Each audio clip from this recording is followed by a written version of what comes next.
Hi, നമസ്കാരം. നമ്മുടെ മുൻ പ്രധാനമന്ത്രി മൻമോഹൻ സിംഗ് സാർ നമ്മളിൽ നിന്നും വിടവാങ്ങി. ഒട്ടനവധി പ്രത്യേകതകളുള്ള ഒരു പ്രധാനമന്ത്രിയായിരുന്നു അയാൾ.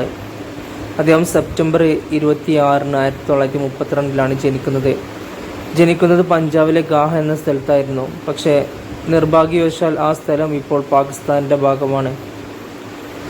അദ്ദേഹത്തിന് ഒട്ടനവധി പ്രത്യേകതകളുണ്ട്. ഇന്ത്യയിലെ 13ാമത്തെയും 14ാമത്തെയും പ്രധാനമന്ത്രി അയാളായിരുന്നു. ജവഹർലാൽ നെഹ്റുവിന് ശേഷം തൊട്ടടുത്ത ടേമുകളിൽ തുടരെ പ്രധാനമന്ത്രിയായ ആള് മൻമോഹൻ സിംഗ് ആണ്. അതുപോലെ തന്നെ സിഖ് വിഭാഗത്തിൽ നിന്നുള്ള ആദ്യത്തെ പ്രധാനമന്ത്രിയും നമ്മുടെ മൻമോഹൻ സിംഗ് സാറായിരുന്നു. അദ്ദേഹം സാമ്പത്തിക ശാസ്ത്രത്തിൽ, എക്കണോമിക്സിൽ അദ്ദേഹം ഡോക്ടറേറ്റ് എടുത്ത ഒരു വ്യക്തി കൂടിയാണ് മൻമോഹൻ സിംഗ്. കോൺഗ്രസ് പ്രധാനമന്ത്രിമാരിൽ അവസാനത്തെ വ്യക്തിയും നമ്മുടെ മൻമോഹൻ സിംഗ് സാർ തന്നെയാണ്. മതേതര ഇന്ത്യയിലേക്ക് ഒട്ടനവധി സംഭാവനകൾ ചെയ്ത ഒരു വ്യക്തി കൂടിയാണ് നമ്മുടെ മൻമോഹൻ സിംഗ് സാറ്, നമ്മുടെ മുൻ പ്രധാനമന്ത്രി.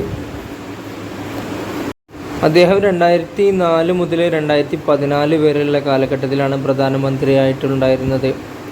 2004 ആദ്യം പ്രധാനമന്ത്രി ആവുകയും പിന്നീട് 2009 സ്ഥാനമേൽക്കുകയും ചെയ്തത്. അങ്ങനെ 2 ടേമുകളിൽ തുടരെ ജവഹർലാൽ നെഹ്റുവിന് ശേഷം പ്രധാനമന്ത്രി ഒരു വ്യക്തി കൂടിയാണ് നമ്മുടെ ഈ മൻമോഹൻ സിംഗ് സാറ്. അതിനുശേഷം ഇപ്പോൾ നരേന്ദ്രമോദി 3 ടേമുകളിൽ കഴിഞ്ഞു. അദ്ദേഹത്തിൻ്റെ വേർപാട് ഇന്ത്യൻ പൊളിറ്റിക്സിനും അതുപോലെ തന്നെ ഇന്ത്യ മഹാരാജ്യത്തിനും ഒട്ടനവധി നഷ്ടങ്ങൾ സമ്മാനിക്കുന്നുണ്ട്. എങ്കിലും അദ്ദേഹം ചെയ്തു തന്ന നന്മകൾക്ക് നന്ദി അറിയിക്കുന്നു. അതുപോലെ തന്നെ ഹൃദയം നിറഞ്ഞ ആദരാഞ്ജലികളും. ഇതുപോലത്തെ ഒരു പ്രധാനമന്ത്രിയെ ഇനി നമുക്ക് കാണാൻ കഴിയുമോ എന്ന് തന്നെ സംശയമാണ്.